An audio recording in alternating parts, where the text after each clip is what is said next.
yeah, from the beginning of the pregnancy, just the whole time, really needing to continue to listen Mm-hmm. and obey. And even if I didn't see the next step, even if I didn't, know what was Yeah. ahead of me.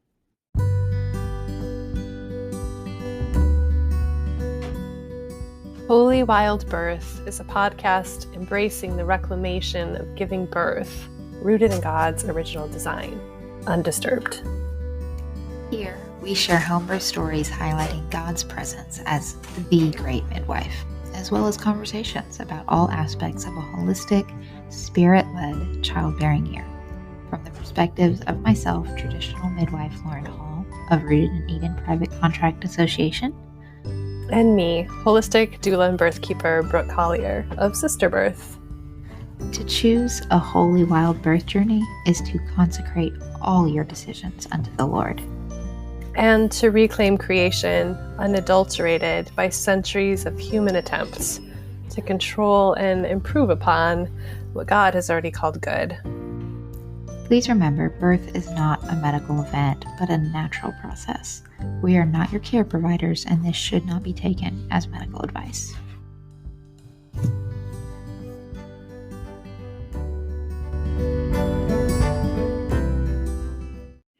Welcome to the Holy Wild Birth podcast, sisters. I have Marina on today, and she is just a treat. She's a mom of 8, and her family just live this beautiful life on mission. And Lauren and I both had a chance to walk with her in certain ways through her last pregnancy and birth, and just loved her so much. We thought we needed to share her and her story with you. We think you'll be really encouraged by all the ways that she walked in faith into unexpected places. And I mean that both metaphorically and literally. So grab a cup of coffee and tune in for this lovely story. As we dive into today's birth story, just a reminder that the choices and beliefs of the mamas sharing their stories here are as individual and varied as the storyteller herself, and do not necessarily reflect the beliefs or recommended actions of Lauren and or Brooke. Hi, Marina. Hey, Brooke. Thank you so much for coming on the Holy Wild Birth podcast. Well, thanks for having me. Lauren and I are both really excited that you agreed to tell your story because, as we will soon be explaining to the listeners, she and I both got to play different kinds of roles and walking with you through this journey, and we're just delighted over who you are and the birth that God just gave you. So thanks for letting us both be a little part of your story too. Well, thanks for walking with me. You guys both were pretty foundational in certain seasons of pregnancy and, my birth. And I'm glad that the Lord put you guys in my path. We are too. So I already told Marina this, but I have not already heard Marina's story. I purposely didn't let myself read it because I wanted to hear it for the first time on the podcast. So, Marina, before we jump in though, would you just tell everyone a little bit just about who you are, like whereabouts you live and your family and anything you're interested in beyond birth too, if you'd like? Sure. Okay. So I am married to my husband, Mike, for almost 23 years. We live in Jacksonville, Florida, and we have 8 kids. My first 2 births were hospital births, both medicated, but one without my consent. Pretty traumatic, the second one. How do you medicate someone without their consent? You just put the stuff in their IV. That's horrific. Wow. And yeah. But it was the blessing that led me to home birth. So, then my next 5 babies I had at home, right? That's 2, 5, 7. Yeah. And then, then my last one I had at home, but we had a free birth, our first free birth. So, yeah. And I'm just in the throes of motherhood right now. I'm not doing a whole lot outside of that. And that's totally fine with me. Yeah, that's great. All right. And you recently moved to Jacksonville. You hadn't been there until pretty recently before your birth, right? Yes, we actually moved here um, the 5th of January. Mm-hmm. Yeah. And then the baby was born February 16th. So it was a crazy little slice of time. And I bring that up because I think that moving piece plays a bit of a role in some of your story too, like this birth story. It does. Yeah. Yeah. So let's see, where should we start? For sure. Maybe we start with just like finding out you were pregnant in the early days of pregnancy. Tell us a little bit about finding out about baby 8. Sure. So we don't do natural family planning really. We just kind of let things be what they are. And the last 2 times I've been pregnant, I really didn't think I was going to have any more babies. So they were kind of like a surprise, in and of themselves, because there was like, I don't know, I had just kind of moved on and thought we were going a different way. So when we found out about this baby, it was really fun actually, because it was, again, unexpected. But when I told my husband, I usually take a test with him, but I didn't this time. I did it on my own and I put it in a card and we would go grocery shopping together. And so I gave him the card in the parking lot of the grocery store. And he's like opening it up and he's looking at it and he's seen a million pregnancy tests, but he's like, okay, HCG. Yeah, she's been a little hormonal lately. And he's not getting it. And I'm sitting next to him and I'm like, he doesn't get it. And then finally he gets it and he looks at me with the widest eyes and he's like, you're pregnant? And I was like, yeah. And he's like, no way. And I'm like, yeah, way. And we just both started dying laughing. I love it was so fun. Yeah, it was so fun. It's something I will not forget. And then like, as we're walking through the grocery store, we would just like look at each other and start laughing like, okay, here we go again,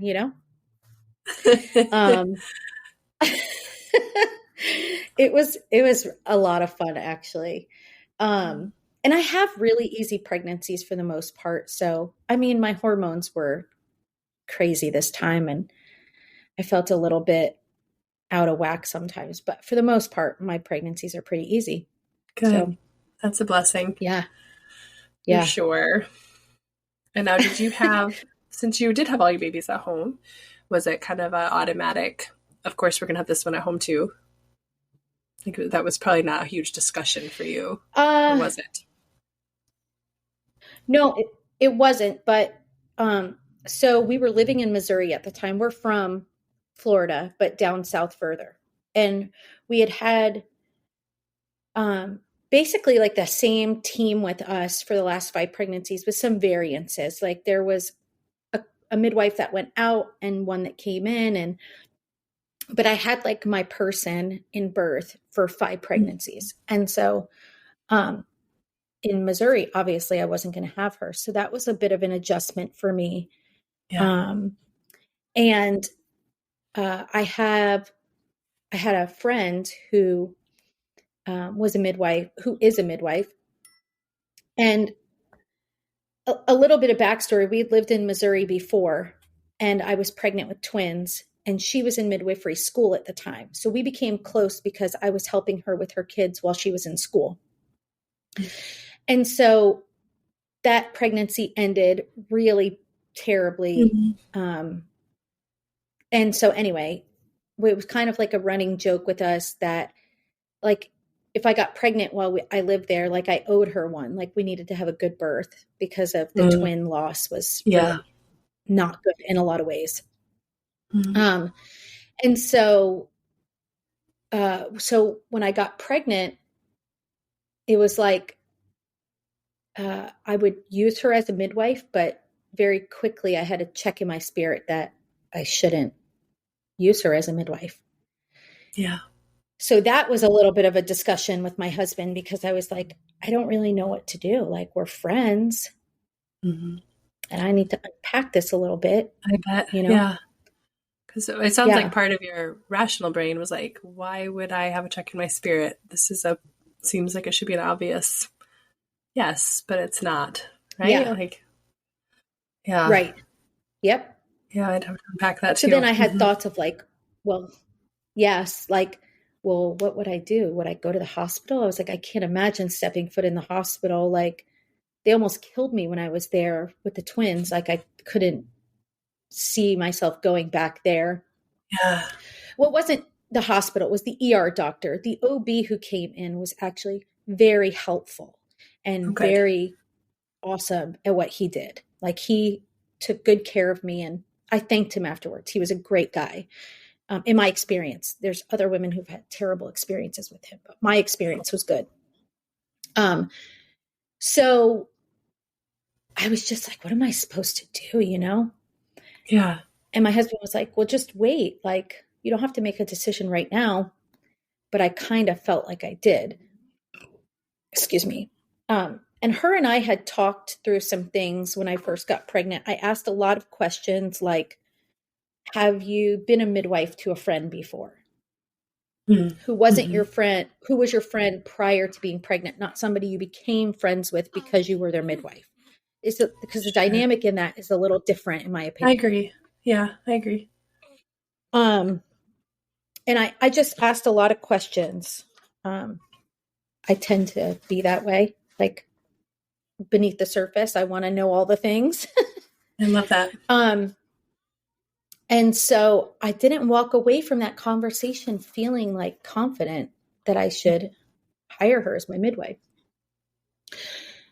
But she called me, I don't know, a couple weeks later or something, and said, I have another lady who is in your time slot, but if you want the spot, I'll give it to you. And so I just said, okay. I should not have done that. That was a really stupid mistake. Because it ended up like destroying our friendship. That's so hard. But it is, yeah. So that brings up that point that it's such a hard lesson to learn. Like, when the Holy Spirit is whispering something and you aren't quite ready to heed it, and then so you don't, and then you're like, he was right. So hard. Yep. Yeah. We've all done it. It was par for the course moving forward in my pregnancy, though, to heed, even if I didn't understand or I didn't know what was next, to just keep going, not knowing, So you did learn. So I did. I learned the hard way. I mean, that's like my way. If there's a way for me to learn, it's usually the hard way. I don't take the path of least resistance. Yeah. So I had a prenatal with her, and then she couldn't hear the baby's heartbeat, which I was early, but I've never not heard a baby's heartbeat unless there isn't one. So she couldn't hear the baby's heartbeat. So she sent me for an ultrasound at another local midwife who really shouldn't be doing ultrasounds, but that's like a whole nother topic. Mm-hmm.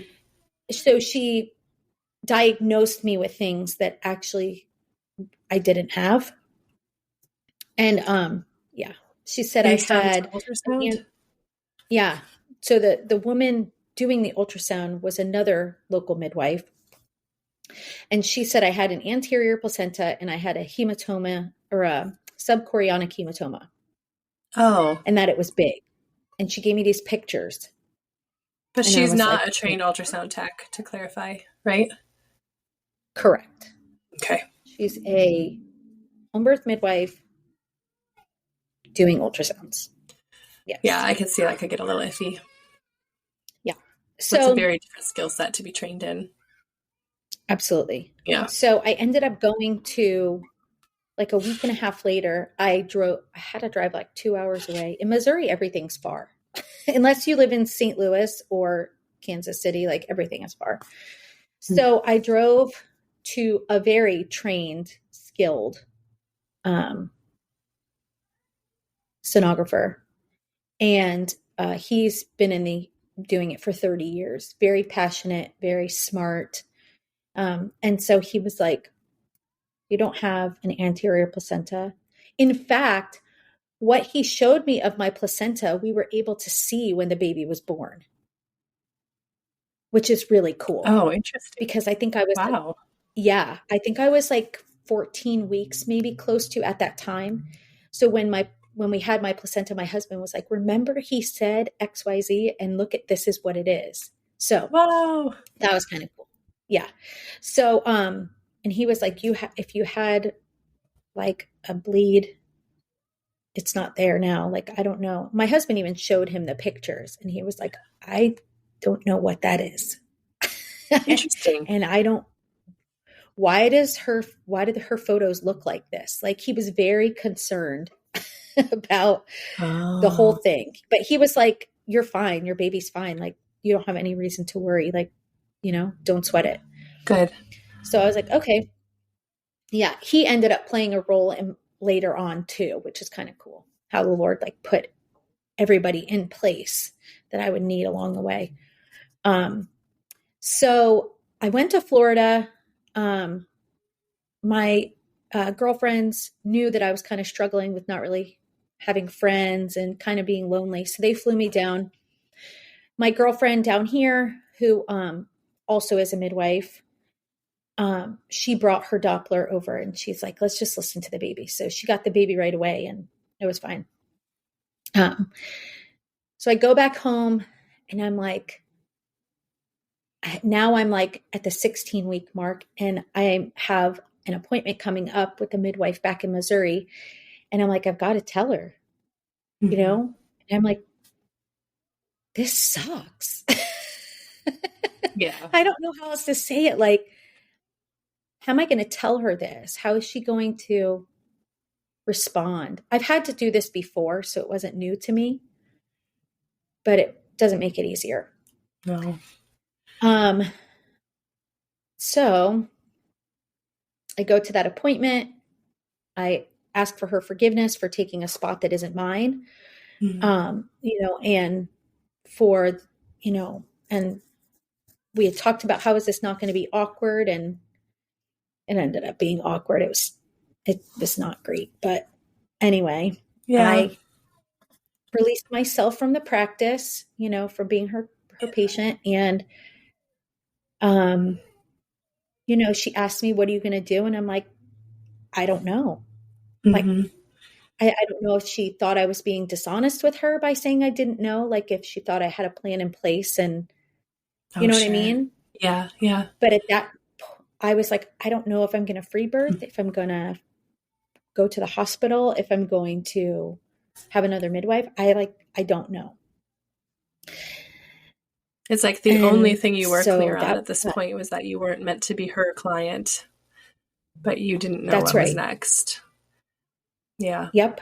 That's an especially hard kind of obedience.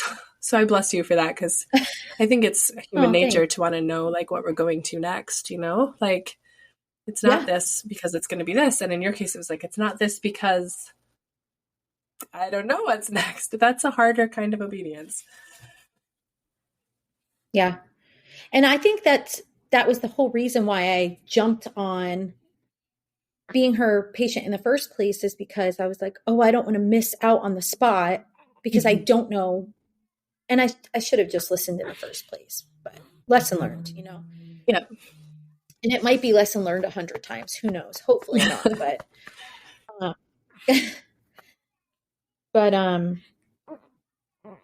so then I have a friend who's a midwife in Cincinnati, and then my midwife friends down here further south. And so I called them, and I was like, man, will you guys just pray for me? I don't know what I'm going to do. And both of the ones I called right away said, why don't you just go unassisted? They're like, you can do it. Like, if anybody can do it, you guys can. And I was like, my person in birth, her name is Sandra, the one that was with me for 5 babies. She had been saying to Mike and I for like, I don't know, maybe the last 3 or 4 babies, like, you guys could go unassisted. Like, you guys should just do that. I was like, but you're my person, Sandra. I need you here. Yeah. When you have 3 midwives telling you should probably go unassisted, that's a pretty big vote of confidence in you. Well, I mean, like, just being transparent about this season of my life is not the most confident season I've ever had. You know, there's been seasons like when we walked into home birth, I was super confident in that. I knew that I knew.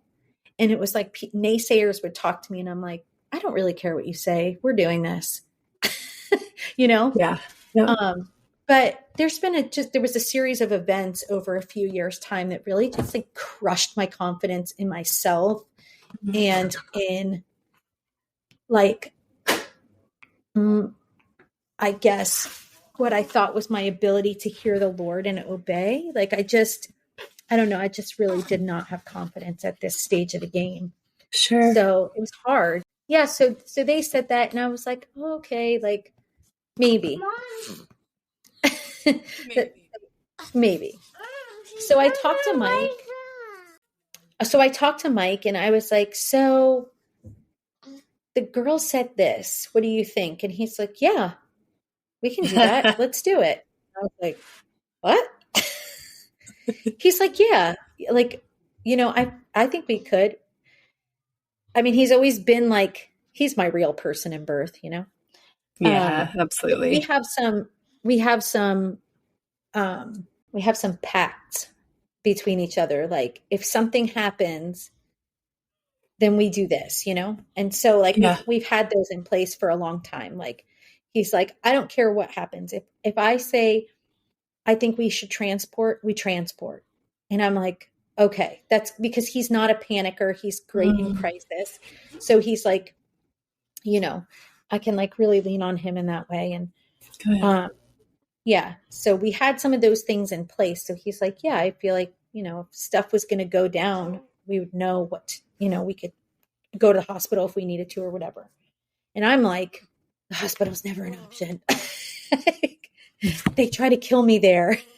But so anyway, so I told him and he was like, you know, all about it. And I was like, all right. So I just started like researching free birth, unassisted birth, like anything I could get my hands on, like get my eyes on to read, you know, stories, videos,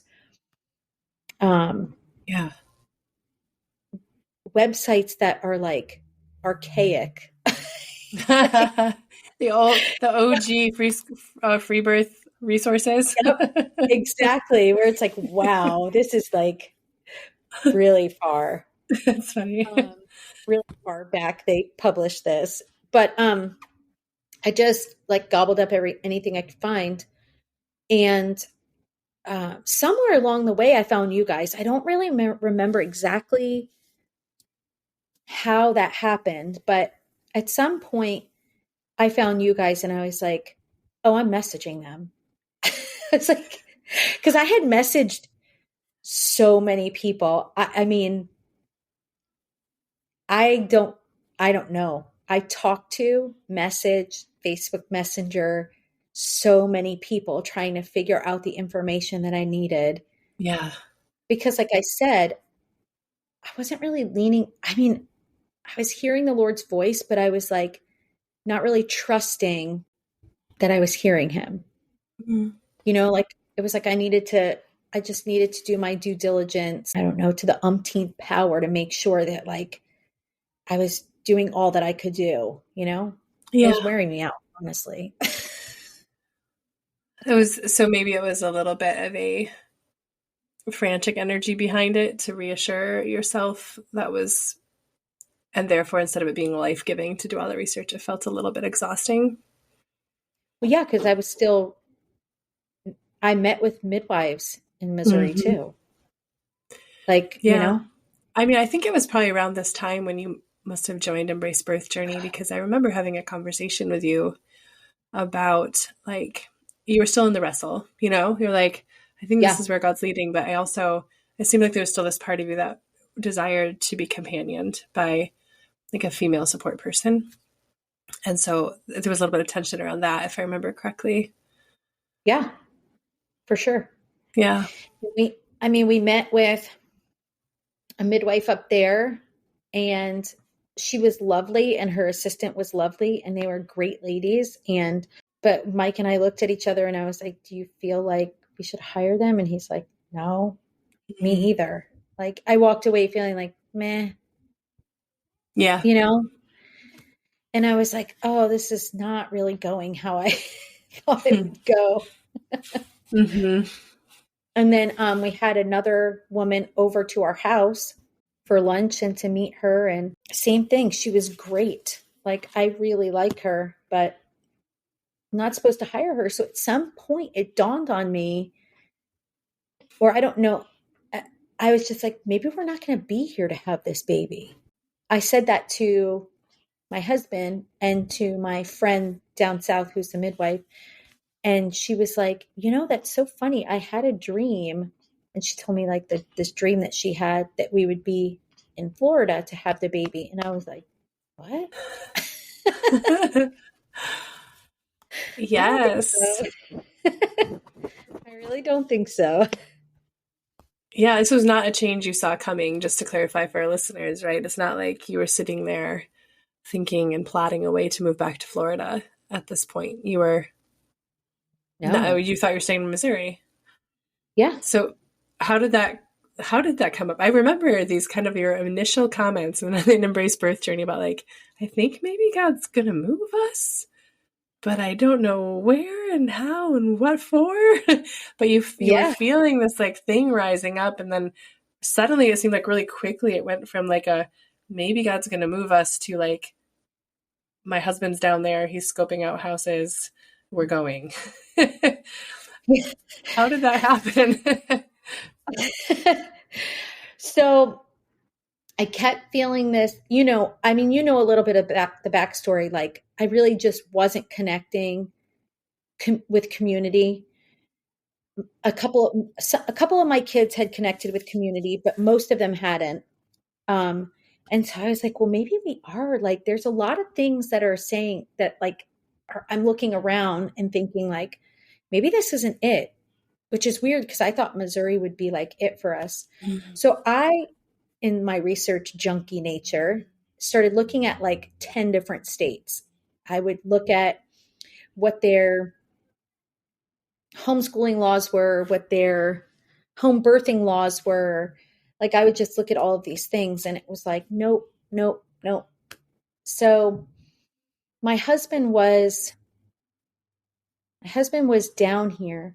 Work had suddenly dried up for him. That was the other thing that happened. He went from having work every day to like nothing and nothing like in sight. And so I was like, okay, seems like we have got to do something. So he was down here working a little bit further south. He has a clientele here. We had a tattoo shop here for 20 years. So down further south, not here in Jacksonville, but down south further where we're from. And so he still had a clientele. So he booked a trip to come work and, pay the bills, because that's just what we needed to do. We needed to pay the bills. And so at some point in my like research and things, I just like heard Jacksonville. So I was like, what do you think about Jacksonville? And he was like, actually, that's like the first place I feel peace about in all of the research that you've been doing. So I was like, okay, well, you want to like swing by there on the way home and just see how you feel being there? And he was like, yeah, sure. Yeah. So I think he had 2 of our kids with him. So they stopped for the night, and they were like, we got in kind of late. We couldn't really see much, blah, blah, blah. So I'm like, okay. So we just kept praying about it. And then the next month he went back again to work. And at this point, we had been looking at lots of places, but it felt like maybe Jacksonville was it. So we had gathered 10 houses for him to look at. And he had our oldest sons with him on this trip. And so they went to go look at things, and they found the house that we're in now. And they were like, this is it. Like, we love this house. We love this neighborhood. Like, we love this area of town. Like, this could work. Awesome. So we just like put all of our eggs in one basket. We were like, well, we'll see if we get this house. If we get the house, then we'll take that as our sign to move. Like, we're like, Lord, if this is where you want us, we just need you to line it all up. And if it's not, we need you to close the door, you know? And how many weeks pregnant were you at this point? I think I was 34. So he came home. We applied for the house. And I think it was like a Thursday we applied for the house. And on Monday, they approved us. So they called us on like a Sunday to ask us questions. And we were like, if they called us on a Sunday, for sure, we've got the house. So, yeah. So that Monday we got approved, and we had 2 weeks to move. That's what this rental company's policy is. Once they approve you, you have to move. You have to move into the property in 2 weeks. So you're planning a cross-country move while 34-ish weeks pregnant with 7 other children. Yeah. That's really intense. And it's Christmas. Yes, that's right. And we have 2 birthdays, one 4 days before Christmas and one 5 days after Christmas. And then didn't you all get sick? Well, or some of you? So yeah, 6 of 9 of us got sick. I didn't get sick, and 2 of the kids didn't get sick. Okay. But everybody else got sick. And it was like they were down. There was no like pretending like they were feeling well and keep going. No, they were in bed having to be completely catered to. They were sick. I'm just like, this is par for the course. Mm-hmm. The fact that you pulled off that move is so remarkable to me. But yeah. I hardly remember it. I believe you.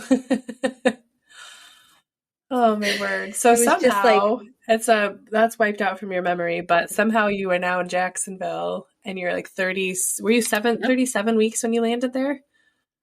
Or somewhere around? No, I was 36. Okay. Yeah, I was 36. And at this point, I still wasn't totally convinced we were having a free birth.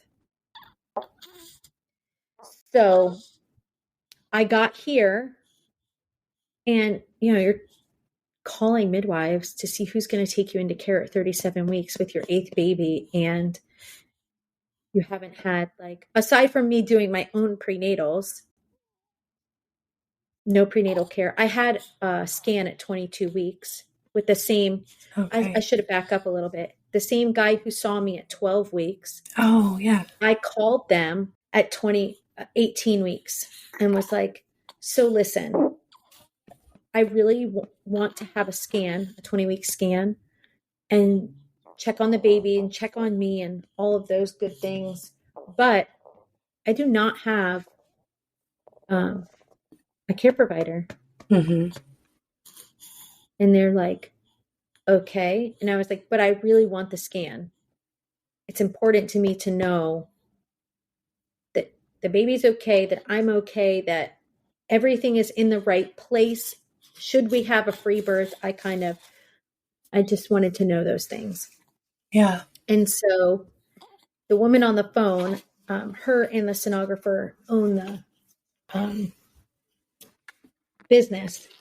So she was like, hold on. She goes, I guess, I don't know if she talked to him or what was going on, but she comes back and says, okay, we're going to do it, but we're just going to treat you like you're Amish. Treat you like you're Amish. Yep. I love that. Meaning that he was going to do the thorough scan, but he couldn't send it to a radiologist because there was no ordering practitioner. Okay, sure. Yeah. So how did that calling around go? What fruit did it yield? Okay, so I talked to one midwife who was really good, but she told me that she was very by the book to the letter of the law, and that she probably wasn't the midwife for me. But she was going to find out, like, if she could offer me prenatal, postpartum care and just not attend my birth, because they do that for women who go to the hospital all the time. Oh, sure. Yeah. Yeah. But she emailed me and said, nope, like, I've been advised not to see you. And so I was like, okay, thanks for your time. I appreciate it. I'm glad she was honest about her limits. Yeah. Yeah, she really was. She was a super awesome woman. Like, I mean, we were on the phone for easily 35 minutes. And she was just telling me her story. And so it was cool. She was like, I waited a long time to become a midwife. And so I'm not willing to jeopardize anything that I worked hard for. I was like, good for you. Respect. Yeah. You know? Yep. For having clear boundaries. Another midwife I called never returned my call. There was a group of midwives, a small group, like a 2 midwife group, who conversed back and forth with me through text. They were awesome. But the fees are astronomical coming into care at 37 weeks. Like, it was so crazy to me. And I just didn't have that kind of finances, which was another, God definitely closing the door. And then there was a midwife who we actually met with, who was she had greatly reduced her fees. She was super awesome. We'll probably keep a relationship, like, because she's just super awesome. But we met with her, and it was the same thing as when we met with the other midwives. It was like, she's awesome, but nope, we're not supposed to hire her. Yeah. The Lord is just not going to give you peace about hiring anyone. Yep. So, I had met with Lauren when we were still in Missouri, and we walked through and talked through a ton of stuff. And I felt super heard and seen, and it was a great conversation. Both of you guys are really good at that. You're really good at hearing and seeing the women that you are present with. I appreciate that so much about the both of you. Thank you. Yeah, you're welcome. So when I got here, oh gosh, there's so many pieces of this story. It's so not linear, but in Missouri, I had found a doula here that would come to an unassisted birth. In Jacksonville. In Jacksonville, yes. And I felt really drawn to her. And my husband, so we had her over when we moved here to see, like, was she a good fit for our family? And her role as a doula would be less about me and more about supporting what I needed her to do during my birth, whether it was directly for me or if it was like caring for one of my, kids, or doing something my husband needed. You know what I mean?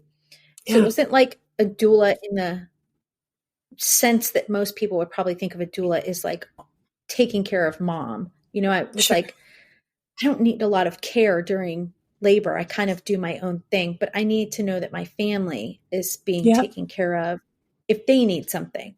If it's the middle of the day or something. So, so we had her over and she left, and we were like, what do you guys think? And the kids were like, we love her. Oh, she's awesome. So we were like, okay. So we ended up hiring her to come when I had the baby. Nice. And then I can't remember if I got on. I think I got on with Lauren one time by myself when we moved to Jacksonville.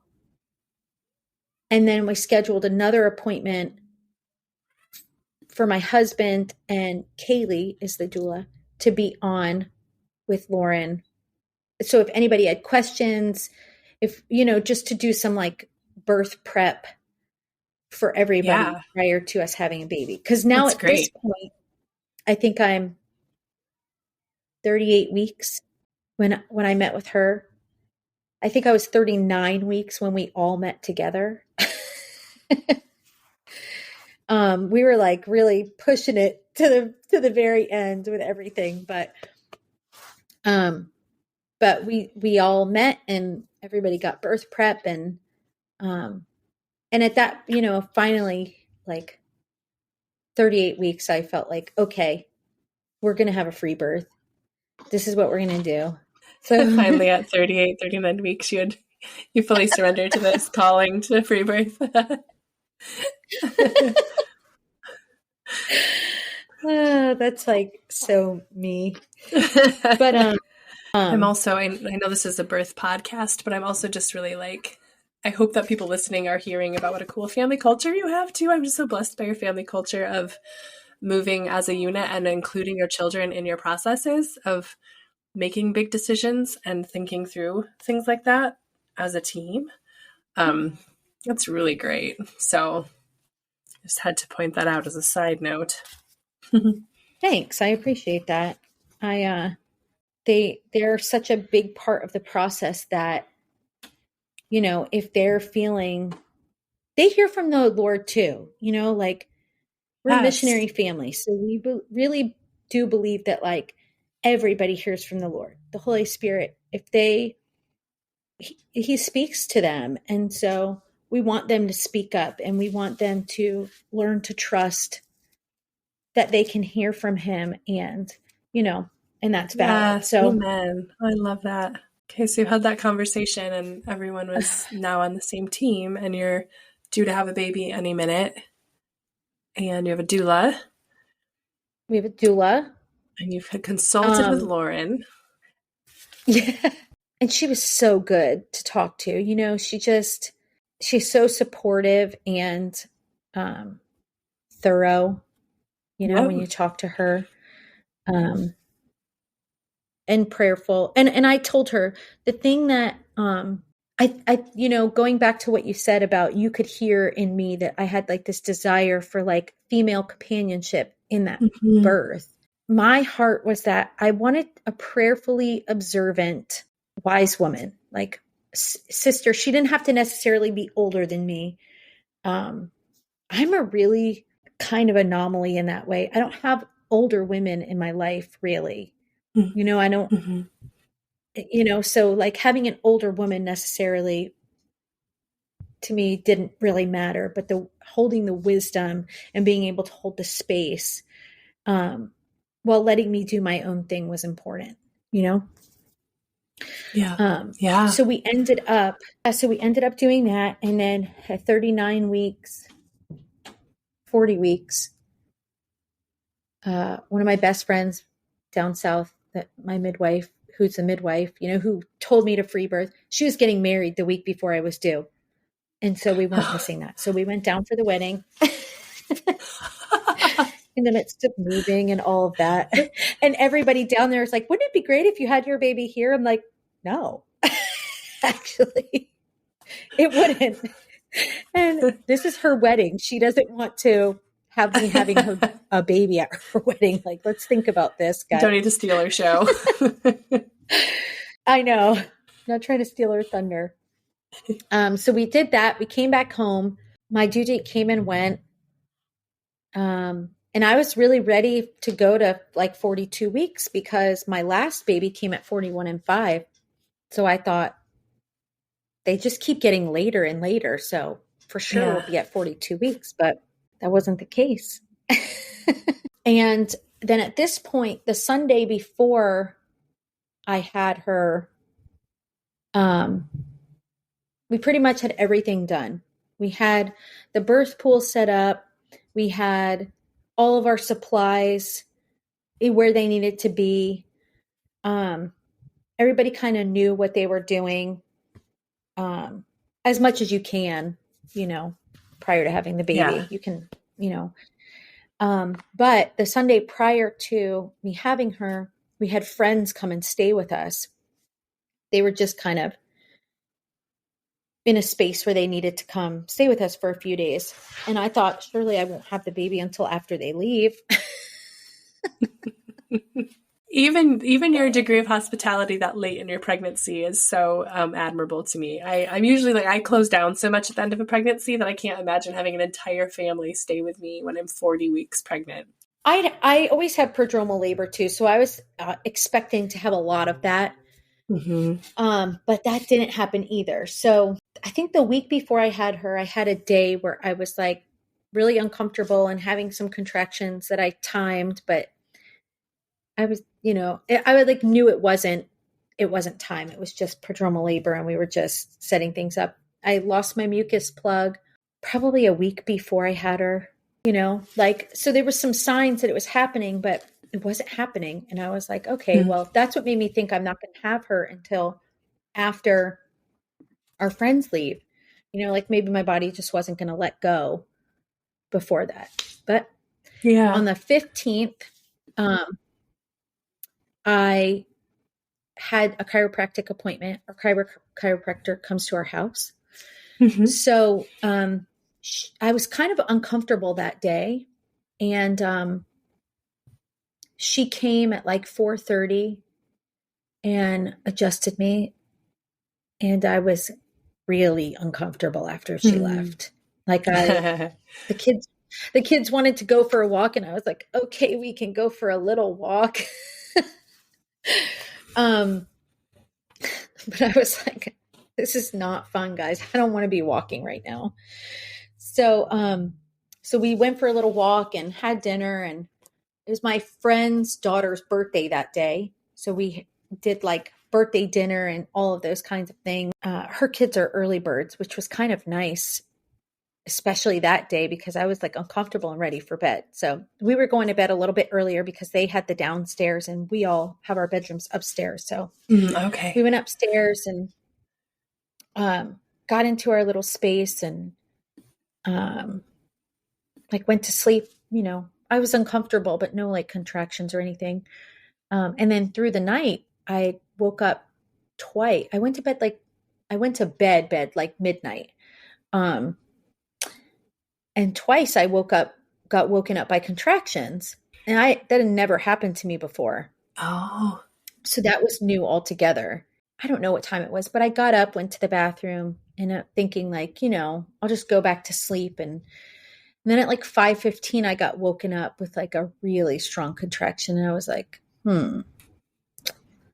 might be something to this. Let me just stay up for a little bit. I couldn't go back to sleep at that point, so my whole house was obviously shut down. It was 5:15 in the morning.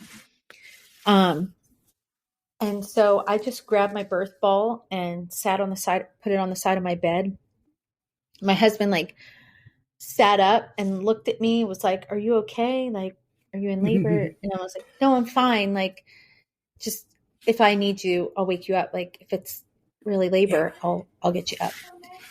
I think I kind of knew, but I didn't want to maybe act on it right away because I was like, is it, the prodromal labor thing? I was like, it could just be that. Right. Yeah. So, and I have like surrendered to prodromal labor. I know it drives most women nuts, but it's happened to me so many times that I'm just like, whatever, this is just how I do it. And if I just don't get excited about every little contraction because the fact is it probably isn't it.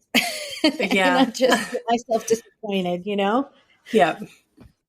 And I was still like a week ahead of where I thought I would be having her. So like I was 46 at this point, and I was kind of expecting to go well into 41. Yeah. So, so I just rocked on the birth ball for a little bit, I guess like about an hour. 6:15 came and I was really hungry. So, but everybody downstairs was still asleep. So I like tiptoed down there, got myself some food, some fruit actually, and refilled my water and came back upstairs and, just kind of kept at it, for a little bit. And I was timing my contractions, but they were all over the place. Like they'd be 2 minutes apart and 5 minutes apart and 8 minutes apart, but not in that order, like in these random orders. And so I was like, I think about 7 o'clock, I was like, I'm kind of done timing them. This is annoying to be looking at the phone, but also they're growing in intensity and in duration. Like, so you my didn't have contraction. them, the spacing was strange, but they were not growing they were growing in intensity and duration. Yeah. Yeah. So I will have, I get really long contractions, like 2 minutes, 2.5 minutes. Oh, They wow. just like, when I start getting closer, they start getting long. I don't know why. They don't necessarily get closer together. They just get longer. So that started happening. And I was like, okay, I think we're actually in it now. So it was like about 7 o'clock at that time. I went over to my husband and I was like, okay, I think you need to get up now. He's like, okay, I'm up. And then I went into each of my kids' rooms and just said, hey, like, we're going to have a baby. So if you want to get up, now's the time, So they started getting up, and I went and filled up the tub in my bathroom because I knew I needed water, but I wasn't sure what was going on downstairs. I didn't want to go downstairs prematurely. I didn't know if they were up down there. I just kind of hung out up here, got in the tub, got through some contractions in the tub, and I was like, this is way too small. This isn't going to work. Oh. Because I have just a standard tub. Yeah. And it was very slippery. Oh, yeah. Yeah. Had you had any of your other babies in a regular bathtub or only? No. I've always felt like that would be really hard to do. Yeah, it was confining. Yeah. Yeah. So, yeah. So I looked at my husband. I don't know. At this point, I lost track of time. I didn't know what time it was or what we were doing. I knew that the sun was up or, coming up, and it was like around 7 or so. And our friends get up early. So I was like, they got to be getting up soon. Like, but I wasn't sure because it was so quiet. I didn't hear anybody. I was like, all right. So I said to my husband, I was like, I think I need to go. I need to get to the birth pool. And he was like, okay. So I come downstairs, like the whole way down the stairs, I have a contraction. Like the whole way. I'm like, pretty sure I like groaned the entire flight of stairs because I was like, I can't believe I'm on the stairs right now. That's amazing. It was so funny. So as I'm coming down the stairs, my friend's coming around the corner and she makes eye contact. And I just say to her, can you make me coconut water and pineapple, please? She was like, sure. As I like continue to groan, So I get downstairs and we had the birth pool set up in our Florida room. A Florida room is like, it's like an enclosed porch. Oh, okay. So it's not like insulated, but it has like windows and walls and a door. So it's like inside. Huh. But it's not inside, if that makes sense. Okay, interesting. This Michigander is unfamiliar with Florida rooms. You have to Google Florida room. I will. So we had set everything up down there, and I walked outside, and it was like 55 degrees. I was like, yes, this is the best. Because, I mean, I haven't said this, and I'm from Florida, but I don't like the heat. I don't like being hot. Wrong state. At all. Yeah, at all. Well, Jacksonville is much better than down south where I'm from. It's really, really hot down there. But, well, it's hot for longer periods of time. So I go out there and I'm like, yes, I sit myself in this, have like a hammock swing. It's like a chair, but it's a hammock. So I sit in there and it like just hugs me. That's what it felt like, was a hug. I was like, oh, this is the best thing ever. It was like weightless for a minute. Then I had another contraction and I was like, get me out of this thing, like can't get out of here fast enough. So I get up and, my husband is like filling up the birth pool. we realized we didn't put the liner in the tub. And Oh. so then he's like trying to pick the tub up, and like he's thinking he's going to get it out the door, but the tub is wider than the door. And so he's like, I see him like in this wrestle. Yeah. It's like nonverbal thing going on. And I was like, dude, forget the tub. We had borrowed it from our friend. So I was like, we've spent frivolous money on things that were way less cool than this. Like, we need to buy the tub from her. We'll just buy it, fill it up. Yeah. I was like, because if you don't get this tub filled, you're going to catch her on the side of it. Like, time is not on our side right now. So he puts the tub back down and keeps filling it up. The kids make sure. Now, at this time, my oldest son, who he's 22, but a little bit about him, he was 6 when we had our first home birth. Okay. And he was in the tub with me when I had her, and he wouldn't get out of the tub until I got out of the tub. So he's like been at my side for every birth. Wow. That's so neat. Since we started having our babies at home. Yeah. So it's really special. So he was there. My oldest daughter and my second daughter,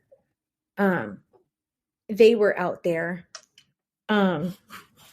My second daughter is such like a nurturing doula kind of gal, you know?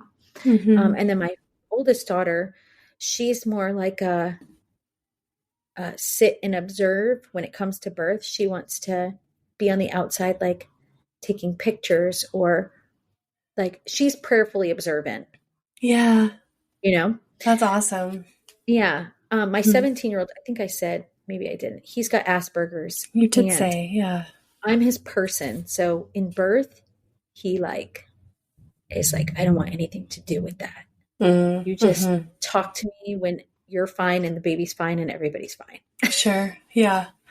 So I don't think he came down from his room. I can't remember if he came down from his room that day at all. May have stayed up there. I don't know. No, he must have come down because I saw him. Anyway, the details of that are fuzzy. But so my 3 bigger kids were there. My little kids were still asleep. And we got the camera set up. Intuitively, I bought a tripod.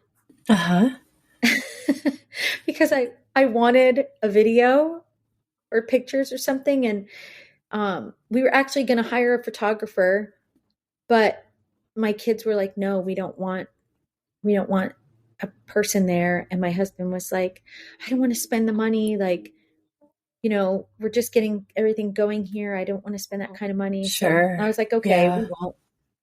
Yeah. And I got Lauren on, the kids got Lauren on the Zoom on the computer. So we had the video going. We had Lauren being prayerfully observant in the background of the birth. One of my daughters taking pictures. My other daughter, like, with me. Everybody was in their place, you know? Everybody was right where they were supposed to be. And where were all your house guests? So, okay. So my friend who was staying with us is a doula.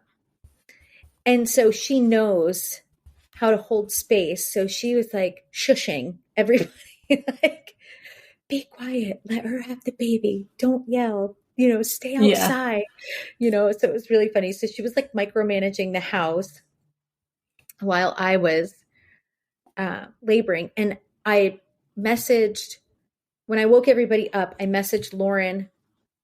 Did I message Lauren or my husband? I think maybe my husband, or I don't know. One of us messaged Lauren and our doula. It's okay. Yeah, so our doula didn't make it, needless to say. Yeah. But, okay. Yeah, but you had a doula friend in the house. Yep. Yep. But she was taking care of all of the kids. But, you know, which is what I needed her to do. So I get in the tub and I think I was in there, I don't know, from the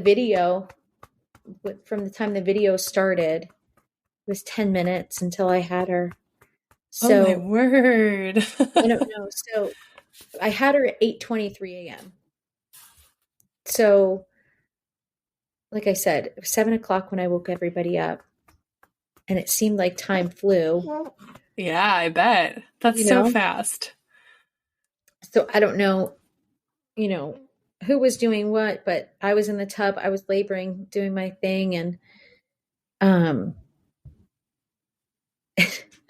on the video, I don't remember seeing this as I was birthing, but from the video, they were getting Lauren set up on the Zoom, and I was pushy, and I did like the grunty, pushy sound, and my husband, the look on his face was like, oh, like Like, already? we're getting really close. It was so funny. So, I just moved around in the pool and got through, I don't know, half a dozen contractions, and he just looked at me and said, do you need me to get in yet? And I said, yeah, get in. So I checked myself, and funny, like right before I got into the birth pool, I remember looking down at my belly and thinking to myself, I can just go to the hospital and have a C-section right now. And my next thought was laughing at myself, going, are you kidding me? You're in transition. What are you doing?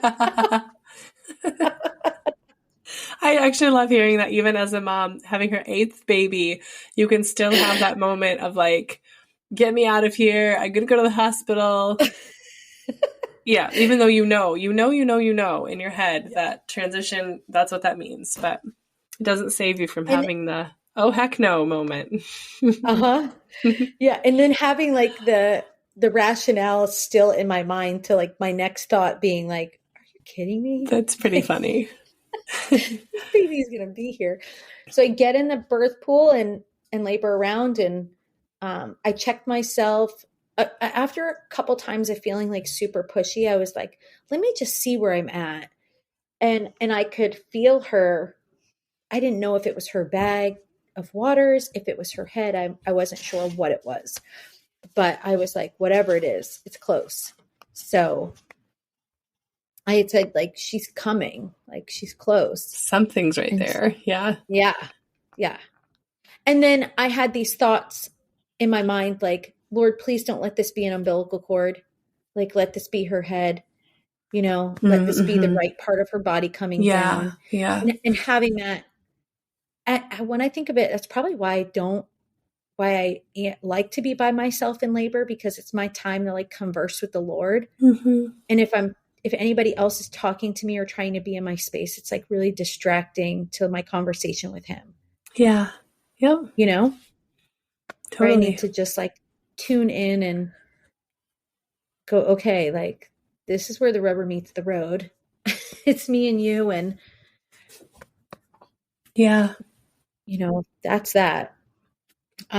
So my husband gets in the pool and he thanks God for everything, that's happening, and for our baby. And he just prays for me. And I mean, with the next contraction, her head is out. And wow. It was wild. Yeah. And he could see her, like when her head came out, how she like turned her head, how she restituted. Yeah. He got to see that. Oh, that's so great. Which was really cool.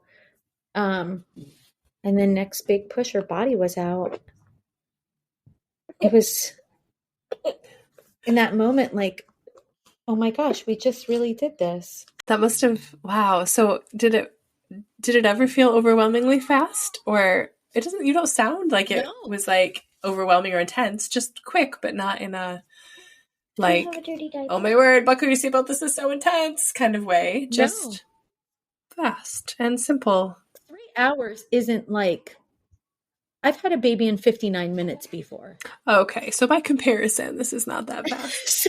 Yeah. 3 hours was like, I had plenty of time to like go through is this happening? Yes, this is happening. This is what we do next. I had enough time to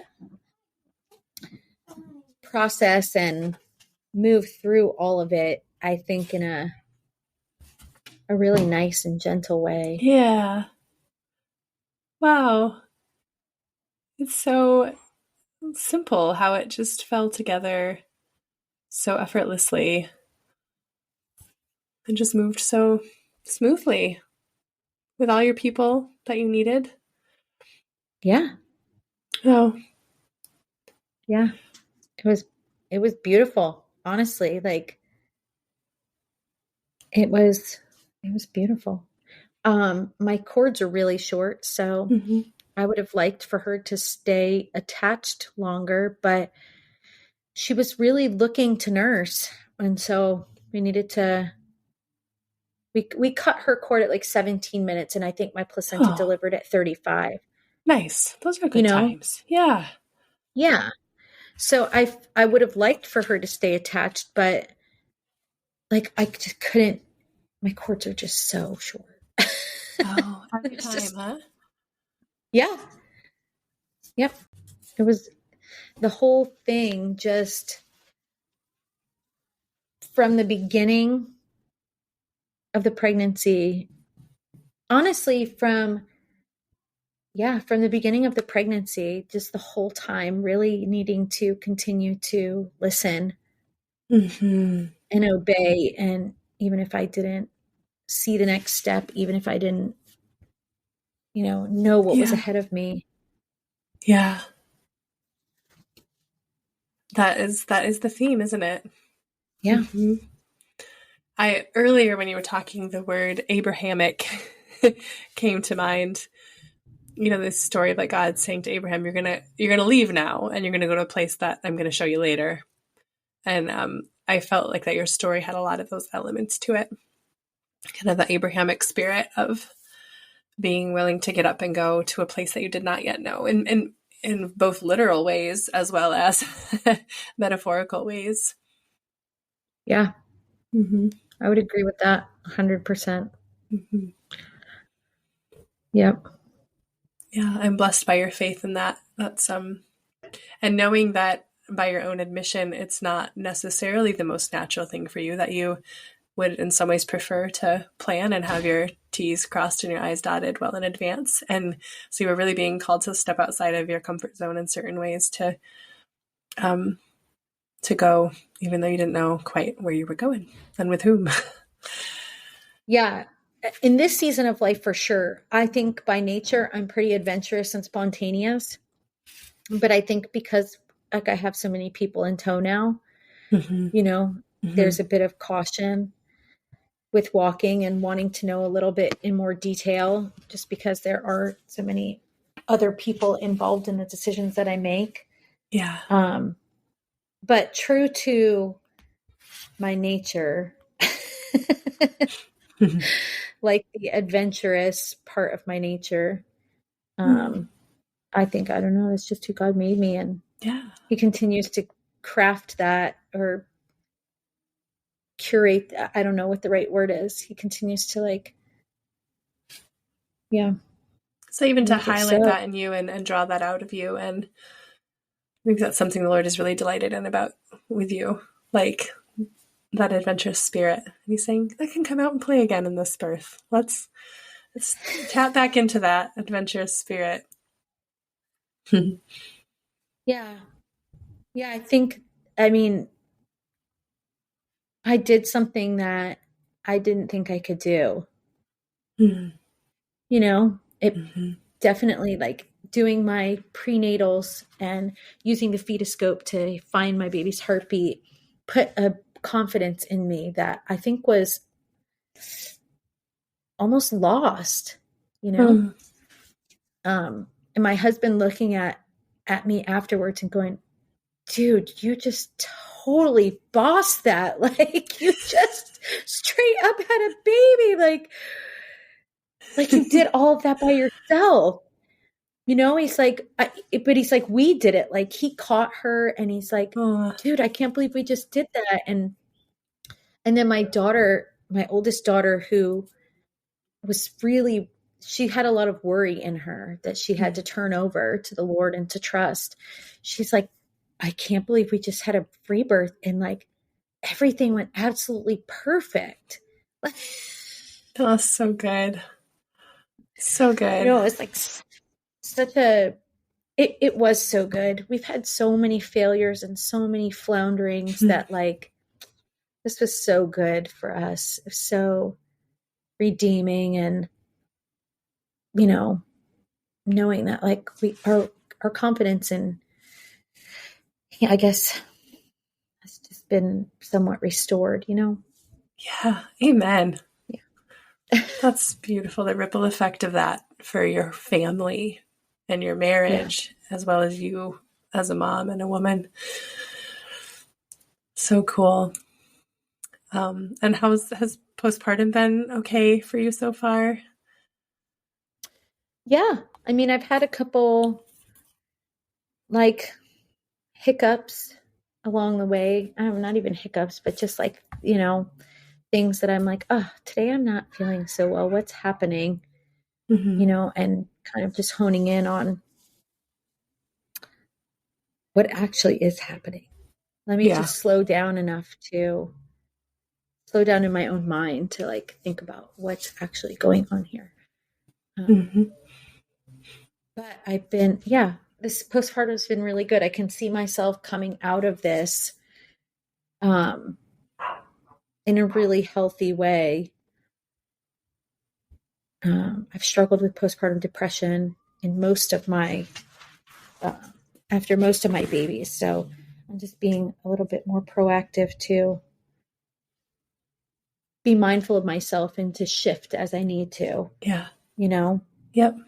Yeah. Really good. So, yeah. It's actually a little bit strangely reminiscent of what you had to do with your kids with their fear. It was like, break it down. Like now, postpartum, feeling vaguely unwell.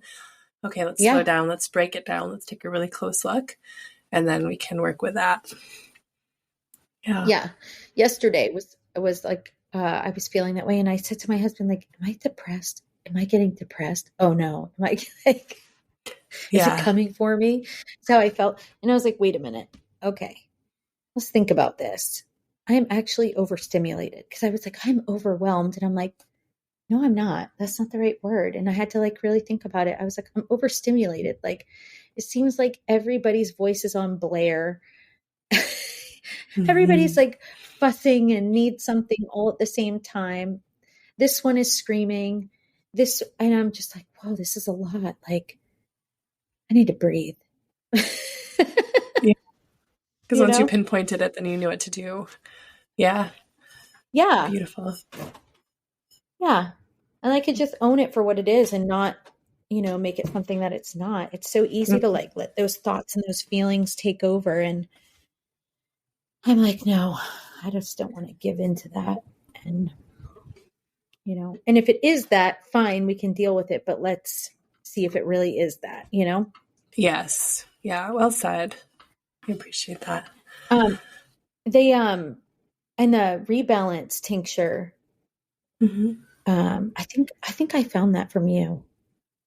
Possibly. I do recommend it a lot. Maybe. Yeah. I think I did. I love it. It's been super helpful. I bought a bunch of stuff for like after birth. None of it was useful, like for me. Yeah. But that's the one thing I got that I was like, yes, this really works. And I take it in the morning, and, like yesterday when I was feeling overstimulated, I was just like, maybe this is a hormone thing, like, and so I took it again, and I've leveled out, and I was like, okay, maybe I just have hormones that are doing what they're supposed to do. Yeah. Uh-huh. Yeah. Yeah, that rebalance tincture is a gem, though. Yeah, I like it. And there's, certain things, even though it's my 8th baby, it's my first time being a mom of 8. So some of it, I just feel like a newbie all over again. Yeah. Yeah. It's just so good. Like, I think it's important that we have that kind of like beginner's mind with each baby, because it leaves the baby space to be the unique being that they are, and our relationship with them to be the unique thing that it is. And if we go in thinking we've got this down and we've done it so many times before, we can kind of miss some of the nuance of the uniqueness of each baby and our relationship with each baby. So yeah, that's good. Or the pressure of like, oh, I'm an 8th time mom. I should know this by now. Oh yeah, good point. On myself of like, well, I should. Well, you're allowed but I've to never still been a be mom learning. of 8 You're allowed before. to still be So in how process, would I know how to do that? even with number 8. I don't know. The whole thing has been amazing and really hard in some spaces, but we persevered and the Lord never left us and never gave up on us like, oh, you're too much. I'm out of here. You know, he just kept on pursuing us. And yeah, it was really good. And thank you for, being such a friend in a time where I needed a friend. Thank you for that. It was really sweet. Yeah. It's been an honor to get to know you. And thank you for sharing your story, not only with me, but with all the people who will hear this on the podcast. You're welcome. Thanks for inviting me. All right. We'll talk to you soon. See ya.